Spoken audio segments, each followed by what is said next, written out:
Please welcome Roblox Vice President of Engineering, Nick Torno, and Vice President of Product, Tian Lim.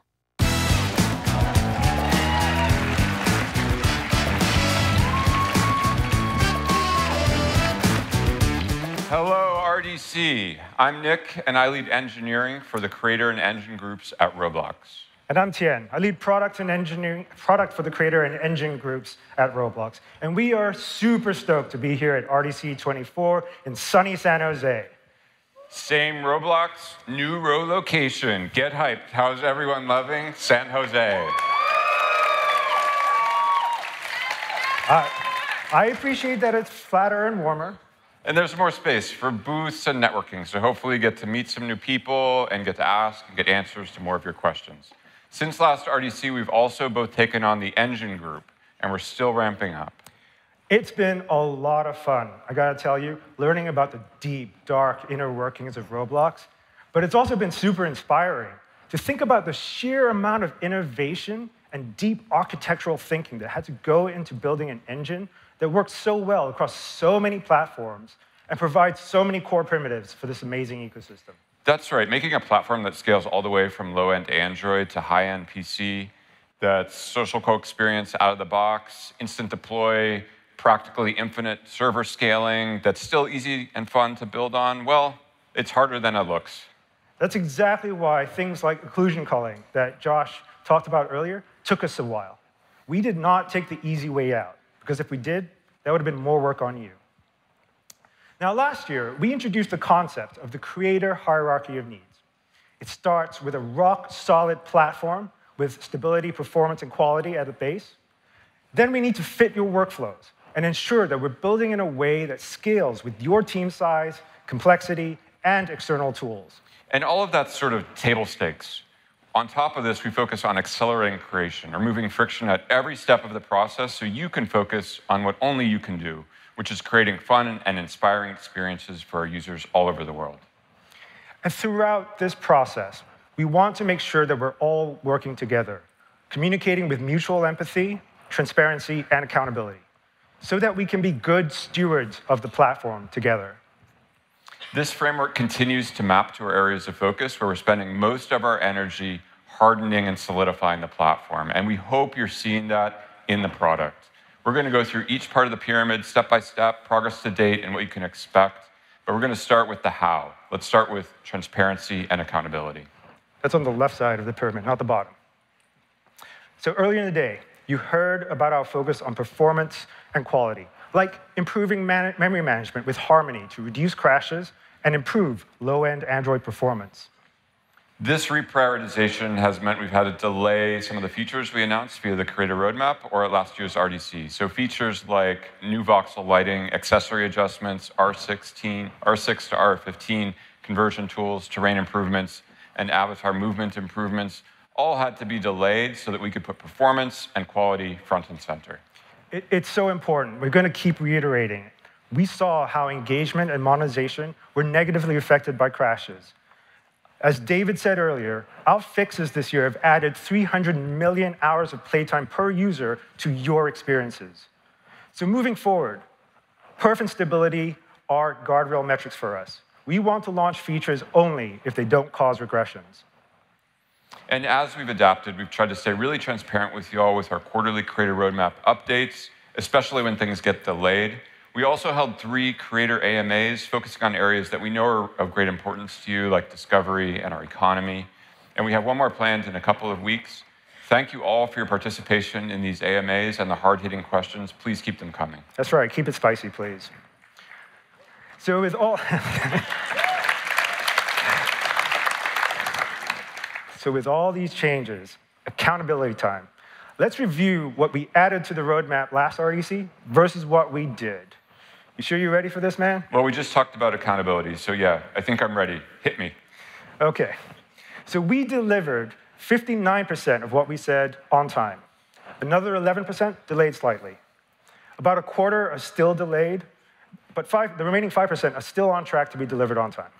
It just shows how hard it is to predict the work of more than 2,000 people precisely. We won't always get everything right, But we promise to keep you in the loop when things get delayed, and sometimes we might have to pivot, especially when we learn something from working with you all. Speaking of which, I think last year we announced Luau file syncing on stage, and I recall shining a bright light on you, playing angelic, heavenly music for the moment. I have photographic proof of it right here. I don't know. I don't remember that. I think I was going like this because I wasn't really sure. Uh-huh. Okay, it's time for a mea culpa. We haven't yet shipped files. Wait. I've got a new sound effect for the moment. Oh, God.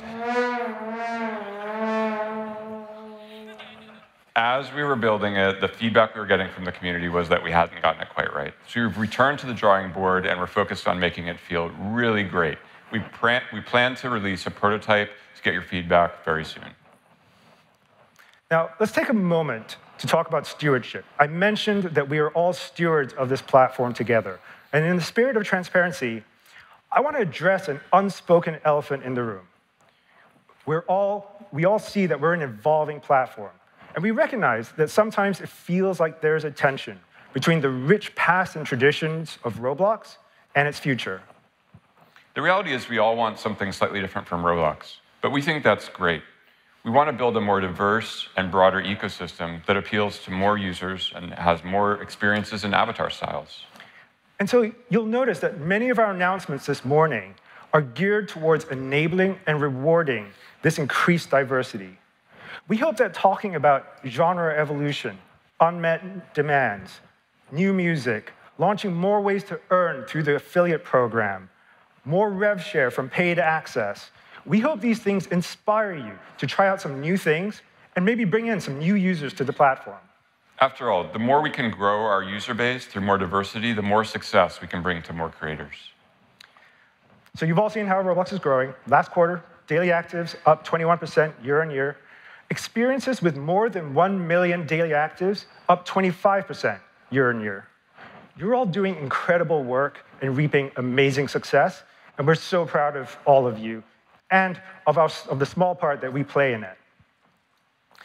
With that success comes increased responsibility and scrutiny. Remember, we're building this platform together, so we should all be aware of how our actions represent the community and Roblox as a whole. We have to be stewards together.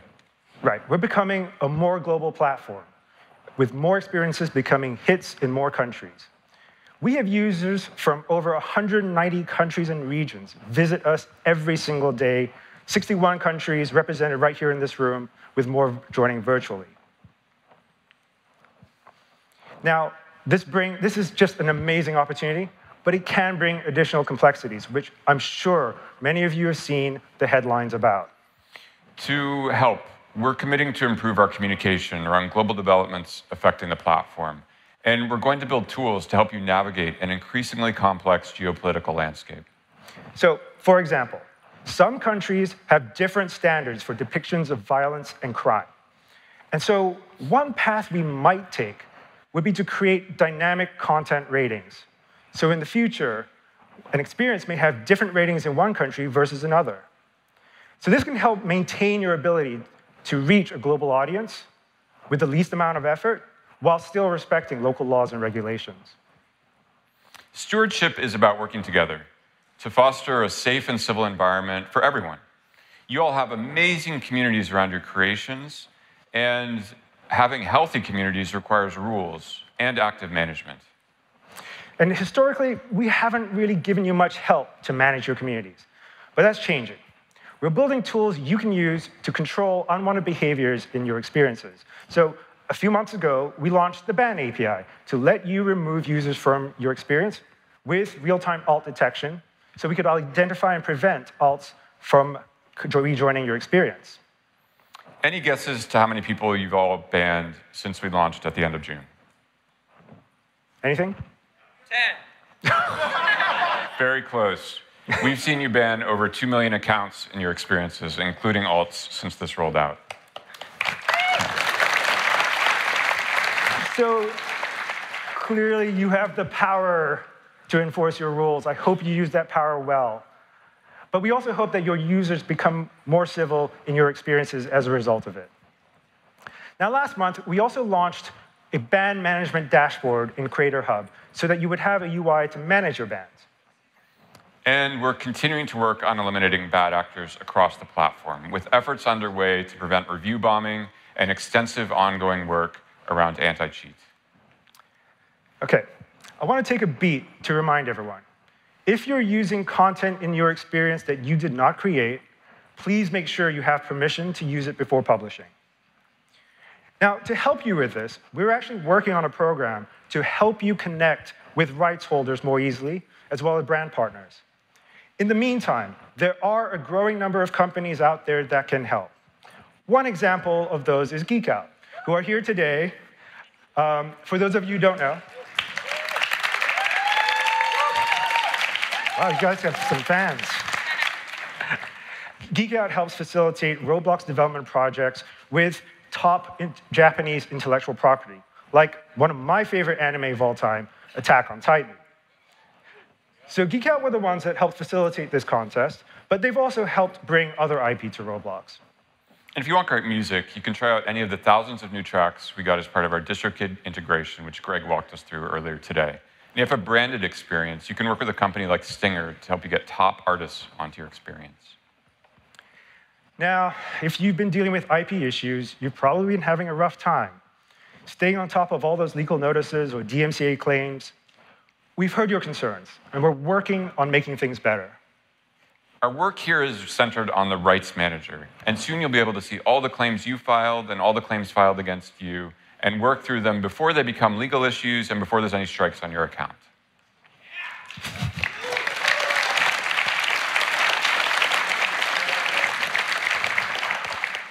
We also know there's a lot of marketplace content out there, some of which you probably wish you could take down or maybe didn't know you should take down.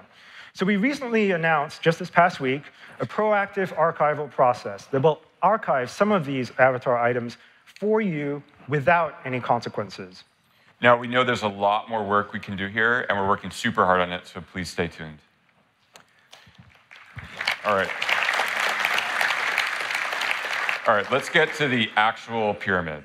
The base is the foundation we all need to succeed. The foundation needs to be rock solid. If you're creating on a shaky foundation, you're probably tearing your hair out or using language only appropriate for 17+ experiences. And there's nothing that erodes a foundation more than bugs. I don't know.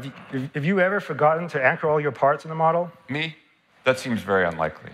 I don't know. I think I have a clip of your cabin here. I'm sure this has never happened to anyone here before, right? OK, maybe that one time. We're improving our testing procedures so bugs don't get out. But when they do, we want to work quickly to triage, prioritize, and resolve anything that does. In the past year, we've closed more than 3,300 creator-submitted bugs. This includes closing 4 times the number of studio bugs versus the same period a year ago.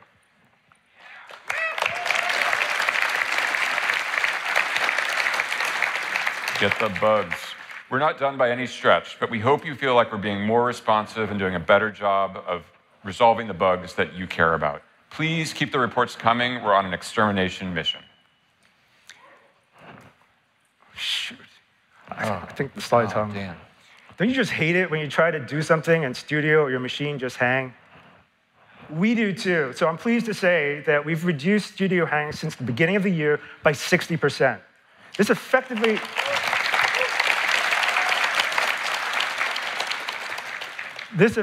doubles the amount of time you can use Studio before encountering a hang. Another type of interruption we've addressed is when the script auto-completion tool times out while type checking. We've implemented a fix that has reduced these timeouts by more than 90%.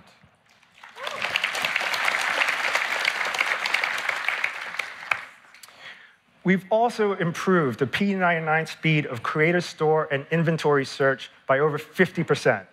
So that should speed up everyone's workflows.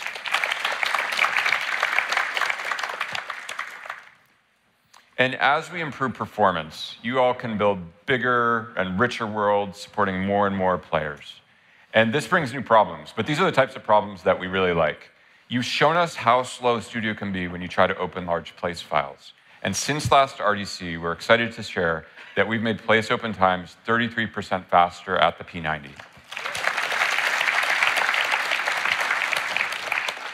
If you can't tell, we're trying to make every touch point in Studio more responsive so you can iterate faster. Because we know that iteration is the amazing superpower of Studio. You can play test your experiences so quickly, no compilation or deployments necessary. And we're excited to say that we've made the P50, or median play test time, 62% faster, and the P90, 48% faster since the beginning of the year. If we keep this pace up, we'll save you all over 1 million hours of time per year on just waiting for playtest. 1 million hours. That's what, like 100 years? That's 100 years. I think that's barely enough person hours for someone here to go build a better Elden Ring on Roblox. Hint, hint.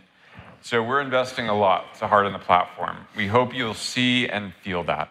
Things are getting more solid. But when we say rock solid, we're talking about hard rocks, like granite. So there's still many, many places that need work. And we want to hear from you about what's most important. In order to help with that, we're opening up bug reporting on the dev forum to hundreds of additional people every month. Now, everything we've talked about thus far has actually been the result of an internal company-wide program to address your top pain points, which we literally and unimaginatively call the Creator Top Pain Points program. It's led to some of your favorite improvements, though, things like group revenue sharing, the ban API, or the improved transparency on discovery. And we hope you feel the difference. We'll continue to push on every top pain point we can. So moving up the pyramid, we want to build tools that solve your use cases and scale with you as you grow in ambition, vision, team size. These tools need to integrate with your third-party tools as well. Now, part of that was the Luau file sync, which we've already harassed Nick about. But we're also thinking about how we can help you manage, collaborate, and iterate even faster on your experiences. So let's start with assets.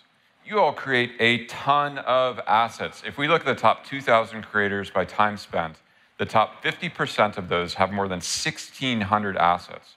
And the top 5% have more than 14,000 assets each. That's a lot to manage. What do you do with it all? Show of hands. Who thinks the current asset manager is amazing? You can tell us how you feel, like, really. Okay. They just did. They just. Who thinks it could be a whole lot better? Sure, okay. Look, you need to be able to organize your assets, to find them easily, filter and search. So we're working on a completely redesigned asset manager, built to handle your scale. It's slated for beta later this year with full release in 2025.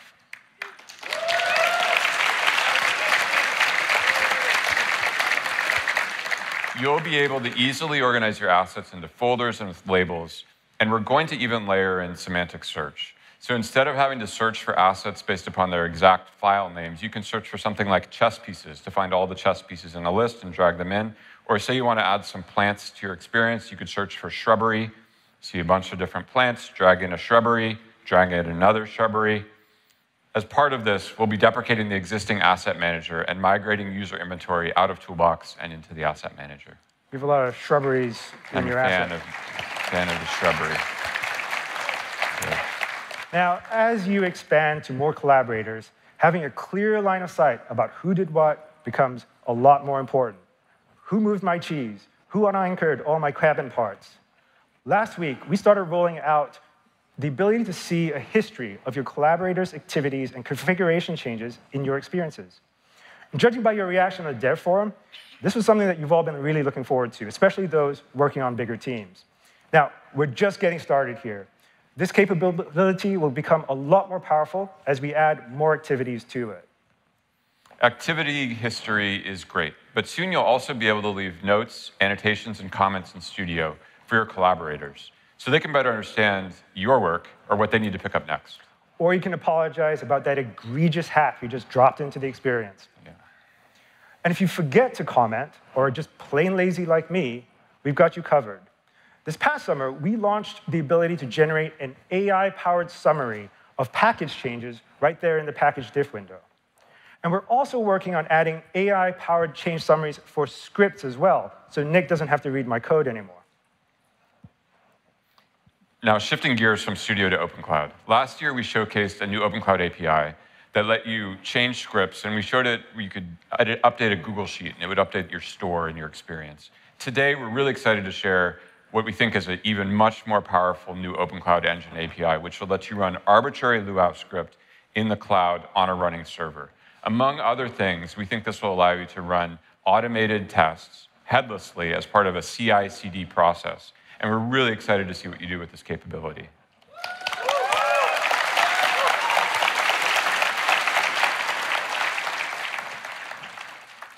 Now, another power tool for great experiences is Creator Analytics. Who here likes the Creator Analytics stuff going on? Yeah, let's hear it for the analytics team. We continue to push super hard here. We want to give you more and more insights into how your creations are doing and what you can do to iterate to success. Let's talk about some of the updates. So, as you've probably all noticed, we've upgraded the Experience Overview page to give you a bird's eye view of all your KPIs so you can quickly identify which KPIs you need to focus on. We've also rolled out new economy and funnel analytics to help you optimize the inputs to your KPIs. So you can see sources and sinks for different currencies or where people are falling off in onboarding or becoming a buyer. Now, since we've rolled this out, we've seen over 700 creators take advantage of these new APIs. Experiences like Adopt Me, Bladeball, and Jailbreak use these analytics to optimize everything from their onboarding funnels to their in-game economies. For example, the team behind Fabled Legacy, a popular dungeon crawler, improved their onboarding funnel by 50%, improving their retention and revenue. And today, we're excited to announce that we plan to ship the ability to track custom events. So you can track things like UI interactions or quest progression in just a few weeks. To learn more about our new analytics features and to hear some real-world tactics from top creators like Voldex, Twin Atlas, or Sawhorse, come to the analytics session tomorrow. Go analytics. And it's not just experience analytics that are getting better. We're also expanding our analytics for avatar items to include item-level insights, such as buyer demographics, how much of the publishing advance you've recouped on those items, item sales locations, and more. Now, we also want your experiences to perform better as well. So we've been improving the microprofiler. So to help you better identify performance bottlenecks, we've added memory X-ray mode and summary flame graphs. So X-ray mode highlights memory allocation hotspots as they're located, and the summary flame graph helps highlight tasks that maybe by themselves may not be expensive, but if they're called frequently enough, can become a real drag on performance.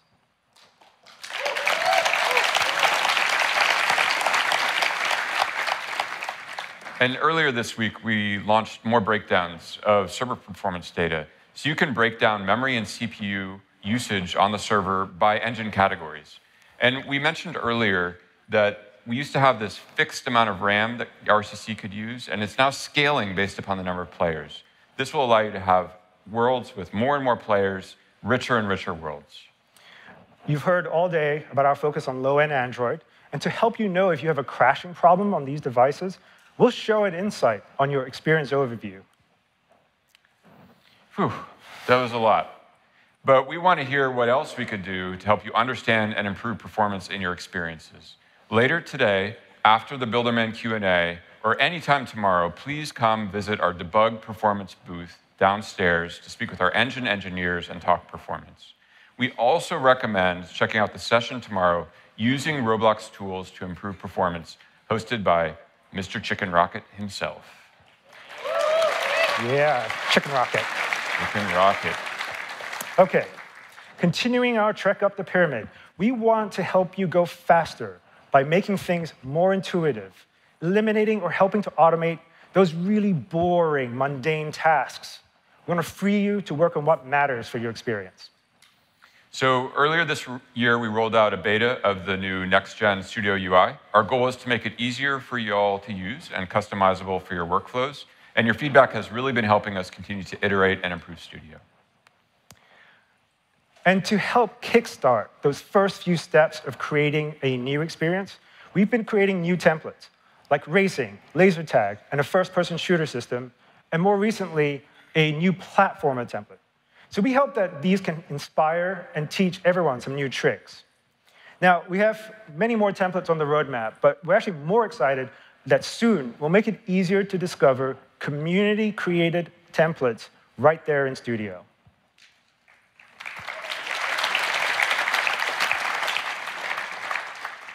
A few weeks ago, we also added visualization modes to Studio. It's that little menu in the upper right of the viewport. You can quickly toggle various debug modes and visualizations to augment your workflows. So, for example, you can quickly visualize collision fidelity, highlight those anchored parts, or adjust your camera speed to travel long distances more quickly. We also noticed that many of you are rolling your own 2D spline solutions, so we decided to add native capabilities to create, edit, and visualize 2D splines into Studio. Some exciting examples of what you've already created include an audio visualizer, a polygon generator, and we can only imagine what other creative uses you'll find. All right, let's talk about data stores. One of the things we've heard time and time again is that data stores need an upgrade. Having to prevent things like concurrent writes, handle all the different failure modes, and ensure consistency is a lot of work, and it's hard to learn. So we're working on updating data stores to handle some of the challenges that you've had to manage. So we'll be defining standardized schemas and higher-level APIs for common use cases, like managing player inventories, stats, live ops, and more. We're also going to handle session locking and retry logic. Lastly, we're also going to build a data store explorer so you can quickly find and edit keys for debugging or maybe customer support. And data store users. Okay, shifting gears to avatars. Earlier this year, we beta launched Avatar Auto Setup to help save you hours or maybe even days of time rigging, caging, skinning, segmenting your avatars. And what you're seeing in this video is the workflow. Arbitrary meshes can be imported, automatically rigged, and then QA'd in Studio with animation or clothing previews. Now, we've actually seen a good number of the bodies published to the marketplace rigged in this way. And we plan to continue to improve auto setup. We'll be enhancing integration with external digital creation tools.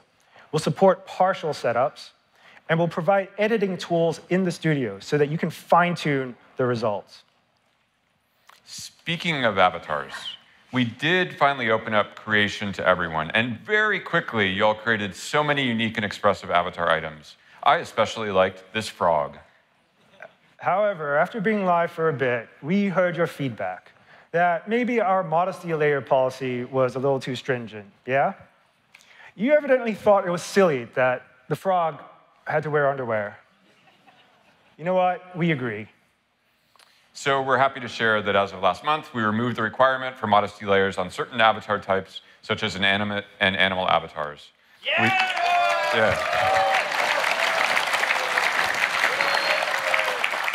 And we've updated our docs with clear examples of do's and don'ts. So now your frog avatars can be in their cutest and most natural state,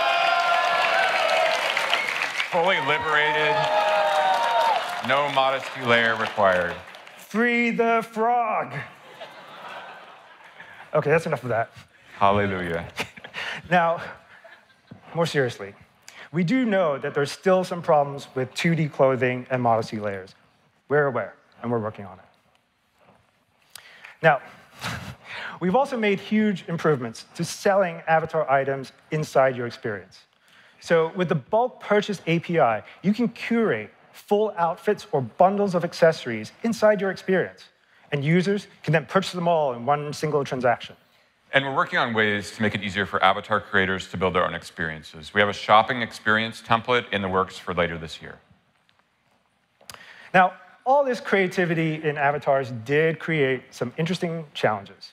We've heard from some of you that it was getting really hard to deal with the variance in player avatars, which can now be dramatically different in size.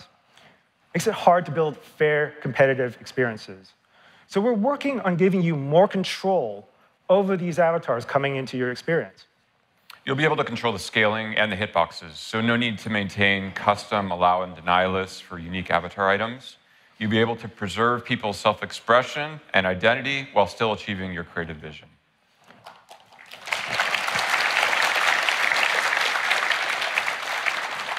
I really was hoping I could stay a tiny stick bug in Gunfight Arena. Sorry to break it to you.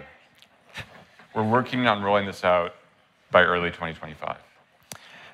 OK, so we're at the top of the pyramid. Over the years, you've created so many fun and inspiring experiences. Your creativity, ingenuity, and unique sense of humor continue to amaze us. We want to give you even more tools to make the platform more fun for everyone by connecting global audiences, allowing for new and novel forms of expression, and bringing your ideas to life much faster.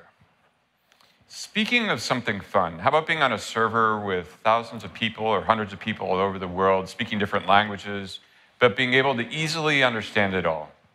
We've been busy shipping translation solutions to help connect everyone and make it easier for you to reach a global audience. We shipped automatic chat translations earlier this year, and we've estimated that within every month, and we'll take just June as an example, we're translating about 17.5 billion messages. We see that when people are able to communicate, they're more likely to stay engaged, to help each other, and even spend Robux. That's right. We've also had experience translations for a bit, but it was only if you had created your experience in English. So this year, we shipped omnidirectional experience translations. So it's the ability to translate your experience from any of Roblox's 16 languages to any of the other.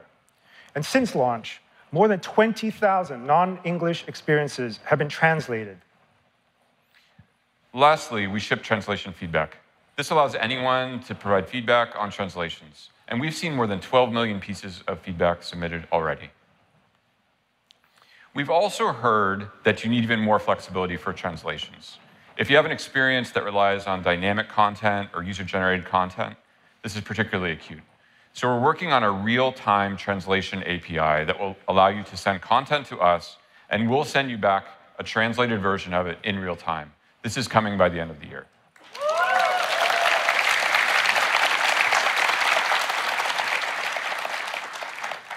Now, as Greg mentioned earlier, we're experimenting with translating your experience thumbnails and icons. And in the long term, we actually want to help you translate any in-experience image that contains text. The goal of this, of course, is to make your experiences more accessible to the global audiences. When this launches, as Greg said, it will be completely optional. You'll have full control over whether you want to use our image translation or not. OK, so we announced these next two announcements on our Creator Roadmap just last month, and we saw a lot of excitement on the dev forum. So first, let's talk about text-to-speech. With text-to-speech, you can unlock new types of content and narrative styles. You can easily add narration or speaking NPCs.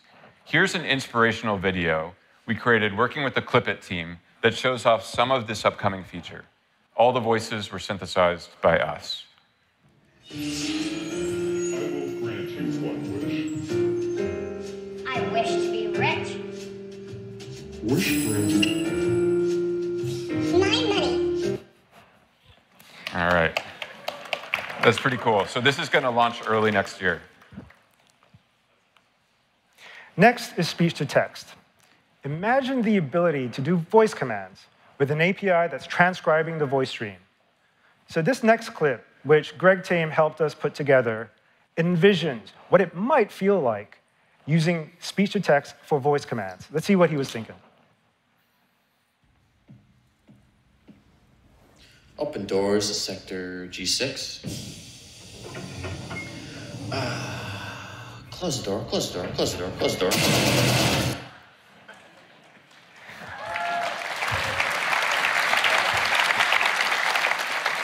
It's just a vision video, but we think it's super possible. And frankly, I would have shot first, closed the door after. Yeah. Now, switching gears a bit, you know what else is fun? Instant gratification. So with tools like Assistant, Texture Generator, and Material Generator, which just went to full release this past week, you're able to prototype and test new ideas much faster. Now, let's be honest. When we launched Assistant late last year, it was pretty limited in what it could do. If you asked it to open the pod bay doors, Hal, it would probably say, I can't do that. Then, just last month, we added this ability to Assistant to run command bar scripts, and it unlocks a whole bunch of new capabilities. And now if you ask the Assistant to open the doors, it'll open it on the spot. So let's add some doors. Let's open the doors. And now let's close the doors. Done. It's good that the AI is following instructions. So it's getting to where Assistant could really come in handy. Everything from quickly duplicating an asset and arranging it into a pattern, to organizing content into folders, or bulk editing properties, even helping you clean up your Explorer structure. That would be super helpful. My Explorer structure could use some cleanup. Yeah, if it's the place file I'm thinking of, I think it may be beyond repair, but good luck. So Anupam demonstrated one capability earlier today. When you change the streetlights, they turned on and off depending on the time of day. But there's a ton more you can do with this capability, and we're just going to give you 3 more quick examples to just get you thinking. So first off, let's say I want to set up a team system for my experience where I want players as they join to be assigned to one of 4 teams. We'll call them red, blue, green, and yellow. And what you're going to see on the screen here is user Slim Fandango joining over and over. And every time he joins, he gets assigned a different team. And all the code was generated with the prompt, add a script to make a system of teams, red, blue, green, yellow, and assign each player randomly to a team. So that's what this is. He's red. Now he's yellow. Now he's green.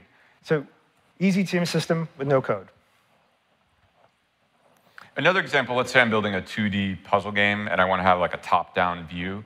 I can ask Assistant, add a script that locks the camera in a top-down view of the player and follows the player, keeping the player in the center of the screen. Assistant will generate that script right for you, and you have this capability added to your experience. Assistant can even generate UI elements. So you can ask it to create a drop-down of 5 elements, and Assistant will pop it into your scene. Now, one of the really cool things about Assistant is that it helps you and it complements you. You can go back and forth between direct manipulation of your code and data model and the conversational AI of Assistant. It's not one or the other, and you can use the right tool for the job to get to your creative vision. Now, last year, we showed an example of using Assistant scene creation and theming. At the time, it was just a mock and illustrative, and it was just filling out the scene without adding any kind of behaviors. Today, we're going to show you the currently live Assistant, not a mock, a real demo, how we can help you fill out your scene and bring it to life and add some mechanics. And because just like last year is close to Halloween, we'll be building another spooky scene. So let's just start off with a basic nature scene. We've got a little campfire and some mossy pillars. It doesn't look very Halloween-y, though. It's way too green and bright. So let's change that. I'm going to ask Assistant to change the grass color in terrain to brown.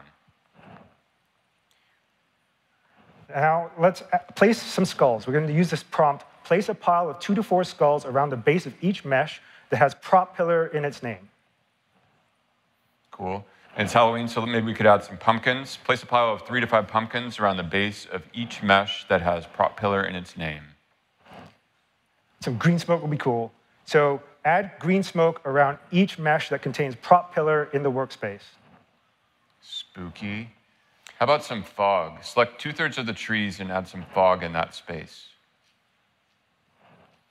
Still a bit bright. You're right. Let's change that. Change the time to 8 p.m. Let's add some zombies.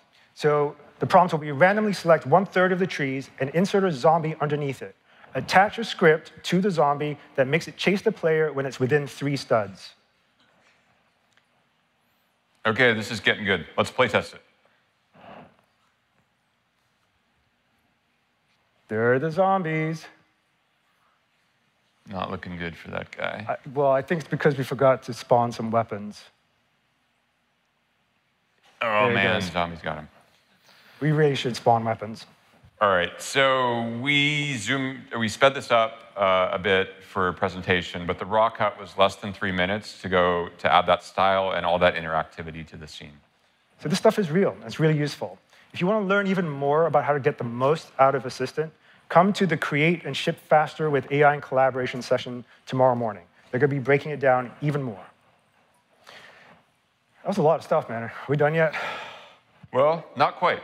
We got one more thing, and we're really excited to share it with you. We're going to talk about matchmaking. The matchmaking system instantly connects players to servers, and it does a great job at that. But one thing the matchmaking system hasn't done historically is account for more competitive experiences. It's just no fun as a new user to a competitive experience to join and just constantly get fragged as soon as I join because I haven't gotten good. It depends if you're the fragger or the fraggy. And sadly, I'm always the fraggy these days. However, we're excited to give you more control over the matchmaking process with custom matchmaking rules.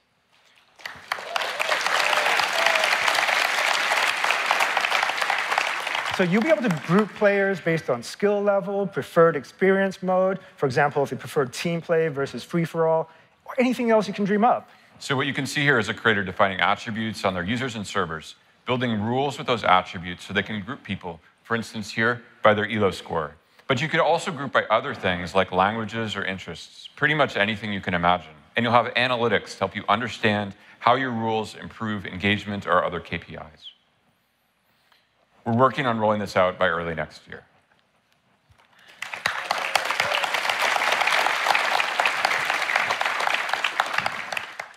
So I want to bring this back all together and go back to the audacious thing that David said at the beginning of the day. We think that we can help you, your work, your creativity, become 10% of the global gaming market. Roblox is so special. There's lots of magical ingredients that give us confidence that we'll get there. We're social out of the box. We have an avatar that transcends experiences in games. We have an amazing set of community-created avatars that are uniquely you. We have crazy distribution you can deploy to practically every device around the world with a one-click publish. And you have speed. You can iterate daily with nearly 80 million daily active users, faster than any other app or game devs in the world. But the most special piece is you. You're the magical ingredient. Your passion, your willingness to give back and support each other. Last month, more than 25,000 creators worldwide got together for Roblox Inspire. This is our renamed Roblox Connect virtual event. You all held over 21 workshops in 11 different languages, designed especially with newer creators in mind. And you were all very curious. You asked more than 2,000 questions, and the content's been viewed more than 28,000 times on YouTube so far. Then the following week, over 700 creators participated in the Roblox Inspire 2024 Game Jam Challenge, submitting more than 300 games. Congratulations to the winner, Rock Croc Fan Club, who won with their rhythm experience with cool 2D characters, Party Crash. And we're continuing to host more creator events. Check out what's coming at events.roblox.com.